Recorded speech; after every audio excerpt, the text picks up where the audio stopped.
E eu quero te fazer uma pergunta. O que a caixa preta de um avião pode nos ensinar sobre relacionamento conjugal?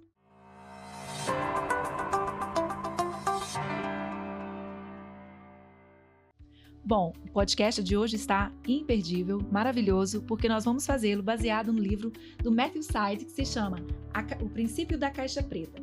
Porque algumas pessoas nunca aprendem com os seus erros. Não é isso, Samuel? Exatamente. Esse livro, esse autor, ele é um jornalista britânico e eu vi uma curiosidade sobre ele, que ele foi um atleta de ping-pong. Ele ganhou muitos títulos, né, lá na Inglaterra, como atleta, e depois ele começou essa carreira, né, como jornalista, buscando aí entender como as pessoas desenvolvem alta performance, como elas lidam com as frustrações, com os fracassos, mas também com as suas vitórias e o que cada derrota tem a ensinar para aquelas pessoas que desejam avançar, melhorar, evoluir nas suas vidas, principalmente no universo profissional, né? E esse livro ele vai trazer um paralelo, né, em diversas áreas, principalmente a área ligada à aviação, em que ele faz um sobrevoo, eu diria, sobre como cada uma dessas áreas lidam com os erros, com os fracassos e como aprendem ou não, e a velocidade com que aprendem também.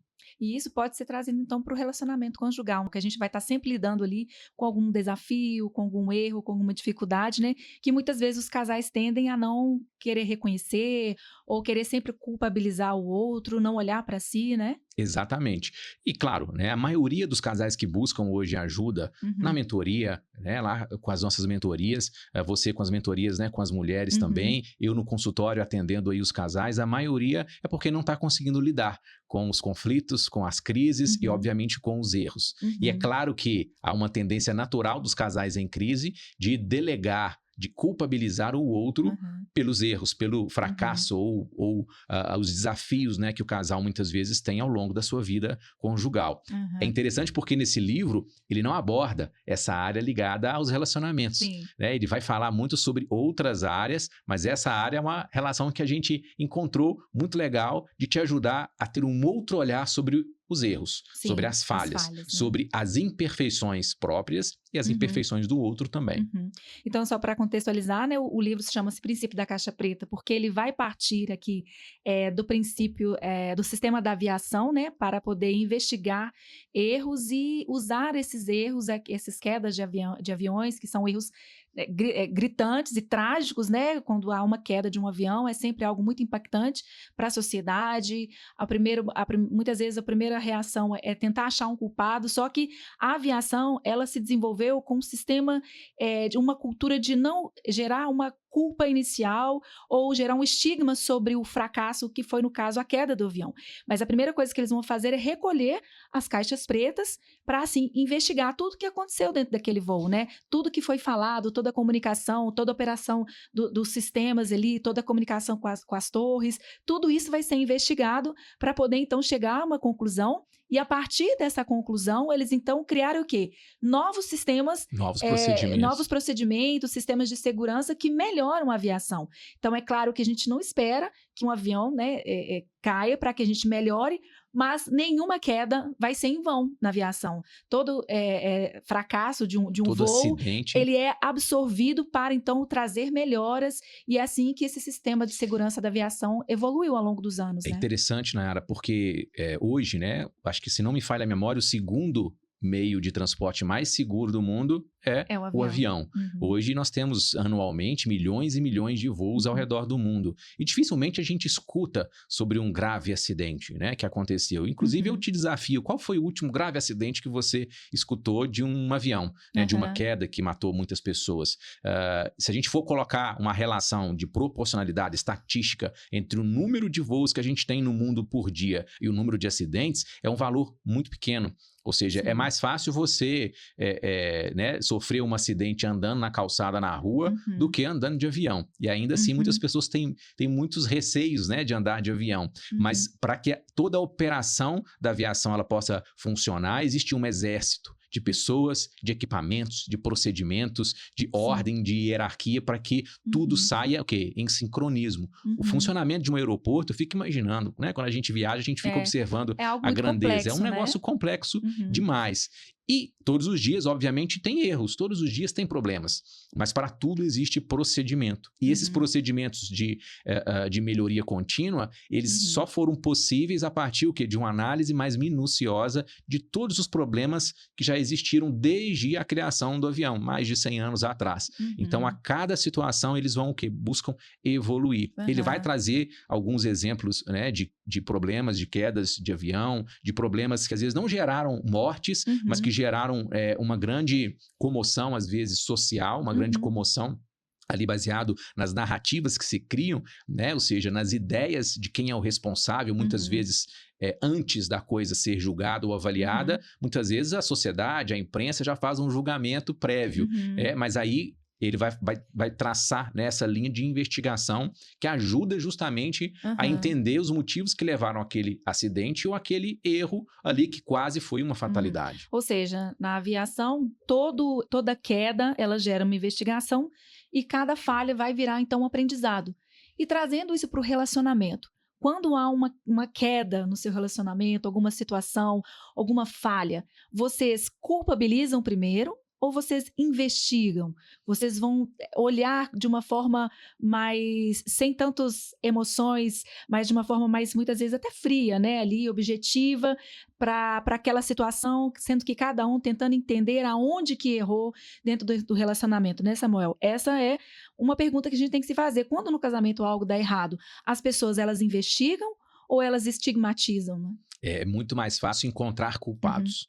Ou muitas vezes se culpabilizar, né? Assumir toda a responsabilidade por um erro, por uma falha, por uma escolha às vezes do outro. Eu percebo muito isso em situações às vezes de traição, de adultério. Às vezes a pessoa que sofreu o adultério se sente culpada pelo adultério do outro.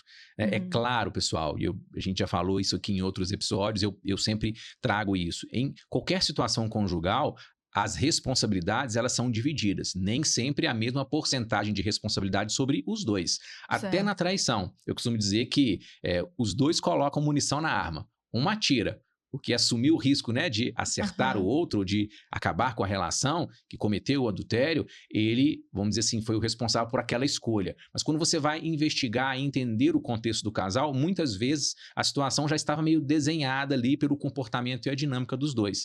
E aí, quando o casal não consegue observar o que levou a esse fracasso, a essa falha, a essa traição, e antecipar esse movimento para impedir que isso venha a acontecer, às vezes a coisa, né, quando percebem, já aconteceu e o casamento, o relacionamento já se desfez. E é interessante que o Matthew Syed, no livro, ele vai dizer que os sistemas mais bem-sucedidos do mundo não são os que erram menos, né? Olha que interessante. Mas os que aprendem mais rapidamente com seus erros.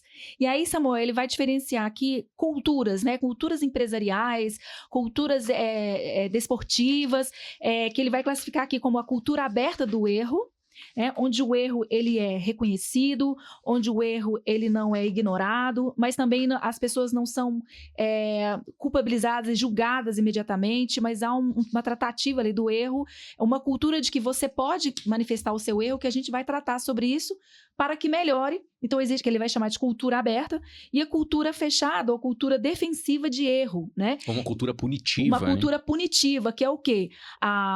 O seu erro, você gera uma condenação na qual você está fadado ao fracasso. Não existe uma possibilidade de se erguer daquele erro, né? E aí, o que acontece? Muitas vezes o erro, eu não quero ser culpado, eu não quero ser visto como um fracassado, eu vou esconder ou ignorar as falhas, né? Exatamente. E aí, muitas vezes, a coisa se acumula. E aí, quando vem à tona, já está muito complicado. Isso, fatalmente, às vezes, leva, né, o relacionamento realmente ao término. É interessante, enquanto você ia falando, eu me lembrei dessa cultura, né, mais aberta ou mais fechada em relação a como lida com os erros para os pais.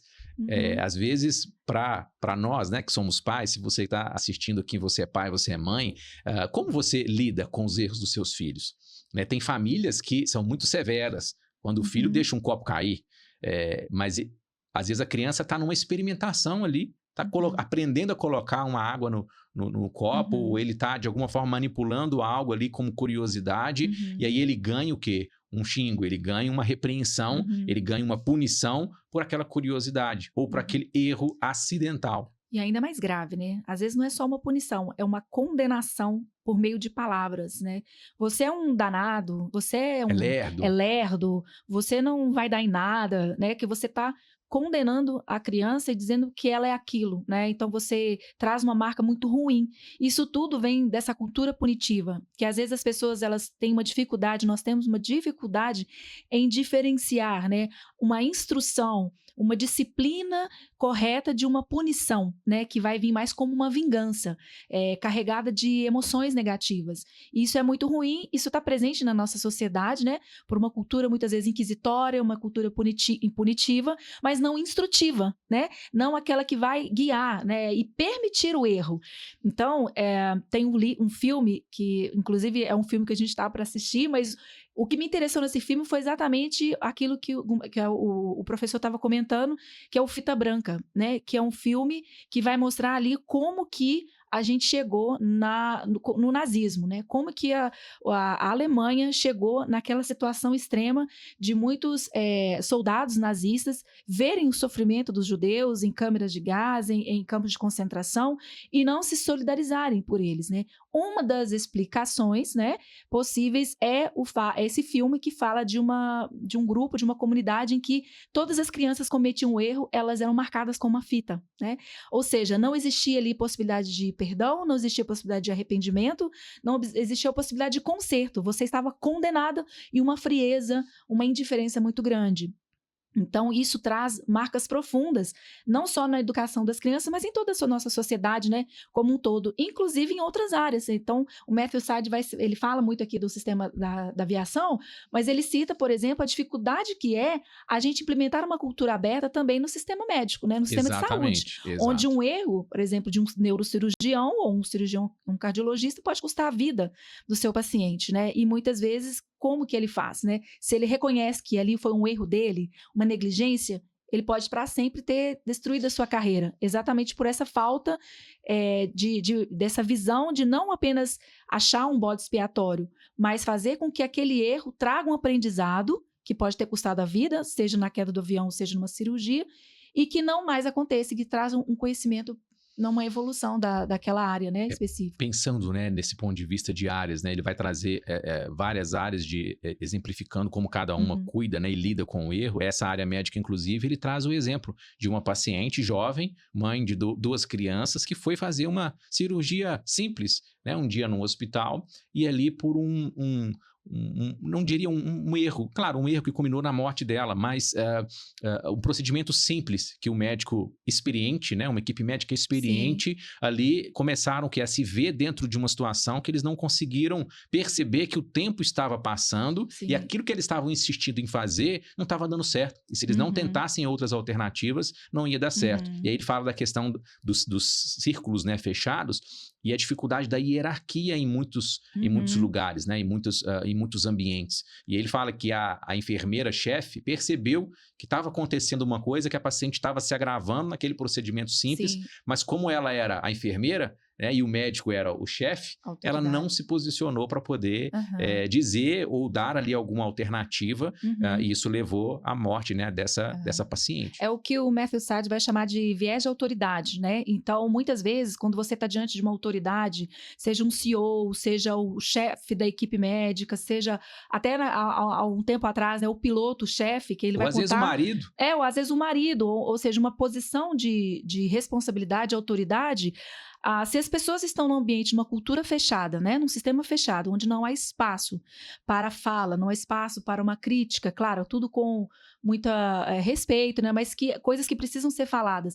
Ou às vezes confrontos, né? Então, um desses voos que ele vai citar, da Airlines, que houve a queda, ele vai contar no livro, né, que o trem de pouso, o sistema acusou para o piloto que o trem de pouso não havia descido. E o piloto, e estava junto com o copiloto, o engenheiro da aviação estava lá, outras pessoas da equipe, e o piloto simplesmente ficou ali fissurado naquele erro, focado, mas as outras pessoas da equipe estavam vendo, olha, o combustível está acabando. A gente já está ficando sem combustível, a gente precisa pousar com ou sem trem de pouso. Mas ninguém teve coragem. Uma das coisas que a investigação dessa caixa preta trouxe foi exatamente isso que você falou, o viés de autoridade. Por quê? Ninguém tinha coragem de confrontar, naquela época o piloto era a autoridade máxima, nem mesmo o copiloto, de confrontar e falar, você precisa pousar esse avião agora. E acabou que esse engenheiro perdeu a vida, né? Ele sabia que precisava pousar, mas o piloto ficou ali fixo, ninguém conseguiu conversar com ele da forma como deveria, confrontá-lo para que salvasse aquelas vidas, né, e evitasse mais mortes. E aí, a partir disso, eles então implementam um sistema de segurança em que o copiloto também teria autoridade compartilhada com o piloto, né, de forma que se o piloto ali estivesse limitado, o copiloto teria autoridade para intervir naquele voo, né? E o que você falou, no casamento, muitas vezes, esse viés de autoridade. Você tem que falar algo, mas você chega, né? Você é seu chefe, você não traz o problema da forma como ele é, ou porque você vai ser culpado, ou porque seu chefe não é maduro o suficiente e leva para o lado pessoal, né? Ou porque ele gosta de estar cercado de bajuladores. E no casamento também, né, Simone? É interessante, Nayara, porque eu percebo muito que casais amadurecem quando transformam erros em informação. Em informação para evoluir, para melhorar.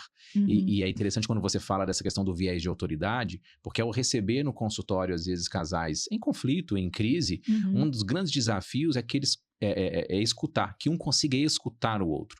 Muitas vezes o homem entende a fala da sua parceira sempre como uma imposição, ou seja, ela está impondo, nada que eu falo, ela acata, ela concorda, ela sempre se opõe, mas é interessante porque esse também é um dos papéis da mulher, da parceira, é confrontar, é ser ali uma espécie de adversária, para que, de certa maneira, o homem ele possa também conseguir ter visões, uma visão diferente. Às vezes, está todo mundo ao redor dando tapinha nas costas. Exato. A esposa é aquela que muitas vezes tem coragem de falar o que ninguém fala.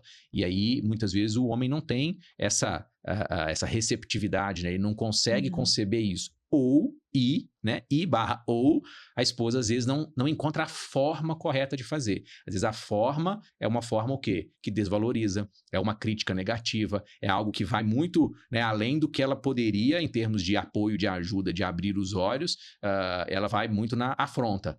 É diferente. Confronto e afronta são conceitos diferentes. Se você confronta o seu marido, se você confronta a sua esposa, né, em amor, com carinho, com respeito, certamente isso vai facilitar essa conexão, essa absorção daquela fala, para que haja um movimento de mudança. Mas se você afronta, se você menospreza, se você despreza, se você se silencia querendo que o outro seja punido, isso muitas vezes leva o relacionamento ao abismo, ao fracasso e aumenta muitas vezes a animosidade, escala as emoções e muitas vezes o casal vai sair, né, de um conflito dizendo coisas que eles jamais diriam se estivessem em um nível normal, né, ali emocional, regulados emocionalmente. E é interessante aqui, porque vamos trazer agora para o relacionamento, né? A gente está falando, né, o relacionamento, mas essa cultura fechada, né? A cultura fechada do erro. Por exemplo, na sua prática clínica, você observa o que mais acontece ali nessa cultura fechada? Desses casais que não se abrem para reconhecer as falhas sua e do cônjuge, não tem espaço para tratar os erros de forma madura. O que costuma aparecer? Esse, inclusive, é um dos propósitos da terapia de casal. É ajudar o casal, primeiro, a se escutar. E a entender, e a se perguntar, eu tô pensando isso de onde? De onde vem essa minha percepção de mundo? De onde vem essa forma como eu estou expressando isso? Por que será que meu parceiro não me entende? Por que será que a minha parceira não me compreende? Inclusive, se você ainda não viu, talvez a gente ainda vai colocar no ar, né, um outro episódio falando sobre as origens aí das dinâmicas relacionais que muitas vezes estão ligadas às origens familiares. Né? Nesse vídeo, inclusive, a gente fala sobre os tipos de família. Então, se você ainda não viu, clica aqui ou então aguarde que a gente vai colocar no ar. Mas muitas vezes a dinâmica lá de trás, ela se apresenta na relação presente do casal. E aí, a forma como você aprendeu a lidar com os problemas lá de trás na sua herança familiar é colocada ali como uma verdade, ainda que aquilo te incomodava lá atrás. Né? Mas é difícil, eu sempre falo, nós aprendemos coisas boas e coisas ruins das referências anteriores relacionais que nós tivemos. Então, não importa se foi bom, se foi ruim, nós aprendemos de acordo com o ambiente em que nós crescemos, em que nós vivemos, em que as influências foram maiores na nossa vida. E aí, né, nesse aspecto da cultura fechada, é muito forte, Nayara, quando um casal, a gente falava de temperamentos, né, no outro seriado, na outra série, os temperamentos no amor, se vocês também não assistiram, clica aqui e assista depois. Cada temperamento tem uma tendência natural de reagir diante de um confronto, né, diante de uma situação que às vezes te deixa desconfortável. Tem temperamentos que vão retrucar na hora, tem alguns que vão se fechar, tem outros que vão se magoar, guardar aquilo, e às vezes numa situação futura, daí há anos é que vão colocar, lembra lá aquele dia, no dia tal, de 1950 e alguma coisa, que você fez isso? Não é uma análise, né? Vem carregada de emoções. De sentimentos e emoções que não foram tratados, que não foram colocados abertamente. Se a gente for trazer aqui para o relacionamento conjugal, né? Os casais adoecem quando transformam falhas em culpa. Então, é o que o Matthew Syed vai trazer aqui no princípio da caixa preta, né? O sistema fechado, a falha, ou ela vai ser escondida, como muitas vezes, alguns sistemas de saúde, ele vai citar isso nos Estados Unidos, muitos procedimentos errados, muita negligência sendo escondida para, às vezes, proteger o grupo, proteger a reputação. Ou do próprio profissional, né? Ou do próprio profissional, porque se eu falar... eu corro risco, né? Então, isso também no relacionamento. Se eu reconhecer a minha falha, o meu fracasso, pode ser tão doloroso que ele vai chamar, inclusive, né? Ele vai dar o nome de dissonância cognitiva, que é uma forma que o cérebro desenvolve para tentar se autojustificar. Então, eu estou errando aqui, mas eu justifico esse erro, ou então eu escondo esse erro, já que eu não vou ser punido, né? Porque se eu não tenho um espaço aberto, ou eu vou esconder essas falhas, e aí eu projeto as suas falhas, ou eu vou justificar, né? E aí você vê isso direto no consultório. Né? É interessante, Nayara, porque a dissonância cognitiva, né, pensando, né, num ambiente de consultório, dentro da psicologia, ele é uma percepção muitas vezes contraditória. Como eu não consigo lidar com a realidade, eu encontro uma outra narrativa que me ajude a continuar vivendo, a continuar seguindo. Pensa, por exemplo, uma situação de uma guerra. A guerra é um lugar onde há entre aspas, há uma permissão para matar. Uma permissão para ferir o outro em nome de um bem maior, de uma outra nação, de um ideal, né, de proteger outras pessoas. Mas isso dentro, atendendo e percebendo-se, analisando também arquivos, filmes, documentários também de pessoas que foram, soldados que foram à guerra, e como eles lidam com essas memórias depois, eles precisam criar narrativas para conseguir sobreviver com aquilo que foi vivido ali, porque é paradoxal. Ao mesmo tempo eu estava ali para defender, mas eu tirei a vida, é algo que é muitas vezes desafiador demais para a mente poder conceber, digerir, a fim de que ele siga em frente. Dentro dos relacionamentos, isso também é muito comum. Se os erros eles não são tratados como devem ser tratados, se o casal não consegue evoluir diante de falhas e imperfeições, eles vão criar narrativas. E muitas vezes essas narrativas se tornam mentiras. Ou seja, eu não consigo falar a verdade, eu não tenho espaço para falar a verdade, então eu minto, eu oculto. Eu omito situações. Ou eu vou muitas vezes distorcer a narrativa. E aí, lembrando que o Matthew Syed, ele vai trazer aqui como parte do sistema de cultura aberta, né? Esse espaço não só para você reconhecer o seu erro, né? Para você lidar com ele e ser confrontado, mas sempre em amor, né, Samuel? Nunca, igual você falou, carregado de uma emoção punitiva. Eu quero te punir, né, te confrontando com o seu erro, mas é diferente quando você está lançando uma emoção punitiva, descarregando, e quando você traz isso em amor, né? Então, olhar para si, muitas vezes, vai ser difícil. E aí, o que o cérebro faz? Ele vai justificar, né? Justificar os erros. E aí vai se fechar, fala assim, olha, isso aconteceu comigo, porque isso, aquilo. E aí a pessoa nunca aprende, né? Nunca vai aprender com seus erros. Né? Exatamente. Eu percebo muito isso dentro do consultório, e é interessante porque ele vai trazer essa ideia, vamos dizer assim, de como as pessoas como os casais podem aprender a superar esses erros e amadurecer a partir dessas falhas. Por exemplo, eu já atendi casais que passaram, né, anos juntos, décadas juntos, e que a esposa às vezes vira para o parceiro e fala assim... ele nunca vai mudar, ele sempre foi assim, ele sempre fez assim, ele sempre reagiu dessa forma, ele é dessa maneira, ele não me dá segurança, ele não me dá aquilo, não me dá, né? Ele muitas vezes é ausente, e aí o marido pensa, poxa, eu tô aqui todo dia, trabalho de 7 às 7, chego em casa, não tem problema com boleto nenhum, a gente tá aqui num ambiente bom, o que essa mulher ela quer tanto, né? O que ela que ela deseja tanto, porque muitas vezes as necessidades elas não são colocadas de maneira devida. Enquanto um busca, às vezes, uma segurança, uma validação, o outro, às vezes, vai ter, vamos dizer assim, uma outra necessidade. Às vezes o homem ele espera uma admiração a partir daquilo que ele faz, mas para a esposa, essa validação ela nunca vem, porque se ela não recebe aquilo que ela gostaria que ela tem como necessidade básica, emocional, o marido, ok, tá, ele trabalha, ele paga os boletos, mas ele nunca está em casa. Ele nunca vem aqui para a cozinha, cozinhar comigo, fazer aqui, né, alguma coisa, nunca me ajuda em casa, nunca me ajuda com as crianças. Então, Olha, interessante você estar falando, porque uma das coisas que ele também traz sobre a cultura aberta de avaliação do erro é o princípio da responsabilidade. Né? Então, né, nas empresas que ele implantou, inclusive ele viu, né, e teve um momento de implantação desse sistema aberto de lidar com as falhas, é trazer à tona o princípio da responsabilidade. Então, você não traz a falha para fazer com que o outro seja punido, mas você vai, vamos dizer assim, usar essa palavra aqui, empoderar o outro com a responsabilidade. Olha, você é responsável. Né? Você vai ter que responder com aquilo que você faz, com as suas ações, sejam ações boas, sejam ações ruins, ou muitas vezes você tinha uma intenção de acertar, que inclusive era o caso desse exemplo da United Airlines, né, que ele fala, o piloto queria acertar. Você acha que o piloto queria derrubar o avião? Ele estava lá, é lógico que não, mas ele nesse ímpeto de querer acertar, ele errou. Né? Ele errou. E aí entra esse princípio da responsabilidade. Todos ali naquele voo eram responsáveis. Todos, de alguma forma, poderiam ter contribuído para a manutenção daquele voo, um pouso seguro.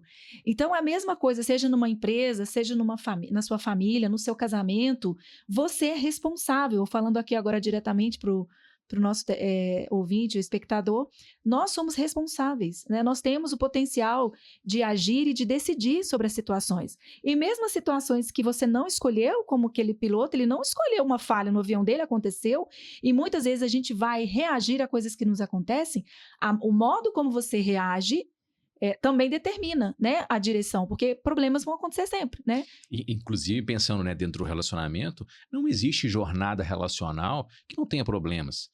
Cedo ou tarde, esses problemas vão acontecer. E quão mais rápido, né, o casal consegue resolver esses problemas e avançar, vamos para o próximo capítulo, próximo nível, melhor para o desenvolvimento da maturidade. Casais que muitas vezes ficam rodando em círculos, né, nas suas crises, de crise em crise, são casais muitas vezes que não conseguem observar esses erros como impulsionadores, como catapultas, né, para o desenvolvimento, às vezes, dentro do relacionamento. É claro, Nayara, que às vezes essa imaturidade ela é de um dos lados. Às vezes tem um lado que consegue perceber, fazer uma leitura boa, mas o outro está num nível de maturidade. Às vezes, quando o homem está nesse nível de maturidade, eu percebo que a influência da mulher ela pode ser muito positiva para esse crescimento, essa maturidade, ou muito negativa. Se a forma dela se posicionar é uma forma, às vezes, afrontosa, igual a gente falou, se é uma maneira desrespeitosa, ou muita pressão, muita cobrança, algo excessivo, esse marido imaturo, ele tende o quê? A sair. Ele não quer uma mãe ali que fica dizendo o que ele tem que fazer. Ele quer uma parceira. E muitas vezes, ao contrário também. Às vezes a mulher é muito imatura, o homem quer esse desenvolvimento e a forma dele de se posicionar e impor vai gerar, vamos dizer assim, esse atrito e essa animosidade que muitas vezes culmina numa briga e que às vezes não tem retorno. Então, só para lembrar aqui, o Matthew Syed ele vai trazer 2 tipos de ciclos, né, para lidar com as falhas, com os erros. Então, o ciclo fechado é erro, defesa, culpa, silêncio, repetição. Então, eu erro, mas ao invés de encarar o problema de frente, eu entro num sistema de defesa e, ao mesmo tempo, eu me culpo, mas eu mantenho o silêncio e muitas vezes eu vou repetir, porque aquilo que você não trata, né, um erro que você não resolve, ele tende a se repetir. E você tem um ciclo aberto em que existe um erro, uma conversa, uma análise, um ajuste e o crescimento, né? Então, os relacionamentos, eles não acabam por causa de erros, né? Mas eles acabam pela incapacidade de aprender ou de lidar com esses erros, né? Igual você disse, a imaturidade para poder fazer a gestão desses erros, né, Samuel? A gente quer deixar aqui um primeiro exercício para que vocês coloquem em prática aí, que é o seguinte, uma uma espécie de ritual semanal, tá? Que é o momento caixa preta semanal do casal. Vocês vão fazer algumas perguntas um para o outro, pelo menos uma vez na semana, a fim de procurarem observar como cada um lida com os erros e como cada um também está disposto a escutar para avançar, para fazer o seu relacionamento avançar. Então, a primeira pergunta é: onde nós falhamos como equipe? Nessa situação, ou às vezes vocês podem levantar uma situação hipotética ou algo que está acontecendo, onde nós falhamos? Cada um vai colocar a sua falha, o seu erro. O meu erro foi ter demorado demais a te falar.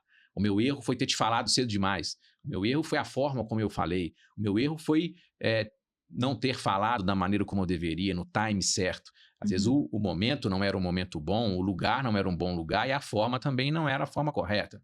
Então, essa avaliação ela é importante. Claro, isso tudo se o casal tiver no nível de tranquilidade. Vocês não vão fazer esse exercício e a coisa está pegando fogo. Está pegando fogo, procura a terapia, procura um acompanhamento, um aconselhamento, para que vocês consigam equilibrar, regular, para depois colocar em prática. Mas você que está aí no seu dia a dia e quer melhorar o seu relacionamento, coloca isso em prática. O que cada um sentiu diante dessas falhas ou dessa falha específica, né? Achei interessante, Samuel, que você levantou até um ponto aqui, porque às vezes existe um erro individual, né, do indivíduo, de um dos cônjuges, uma dificuldade do outro de lidar com esse erro, mas como você falou, às vezes é um erro do sistema, né, do sistema conjugal. E aí é que entra o papel do terapeuta, né?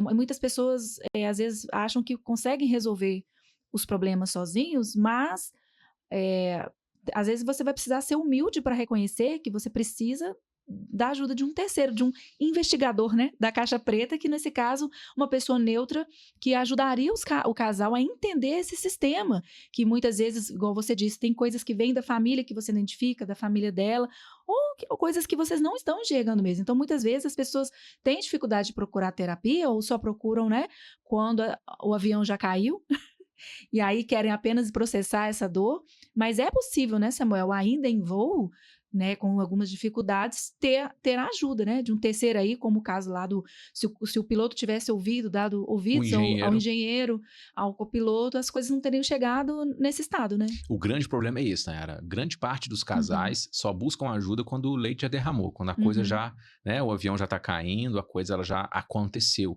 Então, entender esse time também ele é importante. Eu falo sempre que a terapia é como se fosse um espelho. O meu papel é ser um espelho, né? Você como mentor é ser um espelho, ajudar as pessoas a conseguirem enxergar aquilo que muitas vezes sem o espelho ela não consegue ver. Se eu colocar, né, diante de você aqui um espelho e falar, desenhe o seu rosto, com o espelho você vai conseguir desenhar muito melhor, ainda que você não seja desenhista, né? Mas sem o espelho é mais difícil ver o meu comportamento, enxergar como eu funciono. E principalmente para o casal, porque uma das perguntas desse exercício é justamente esse: qual é o padrão? Qual é o padrão que nos levou a essa falha novamente? É uma das coisas que a gente trabalha dentro da terapia. E o que nós fizemos diante dessa falha? Como nós reagimos diante desse erro, diante desse problema?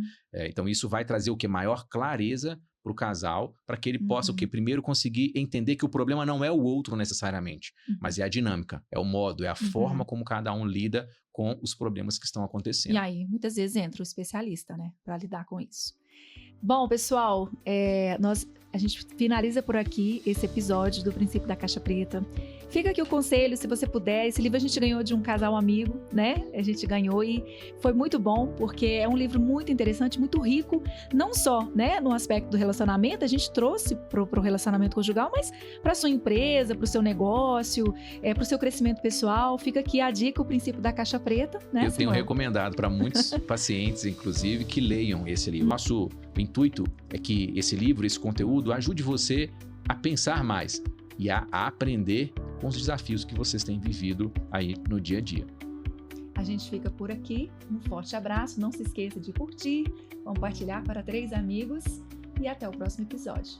Um grande abraço. Até lá.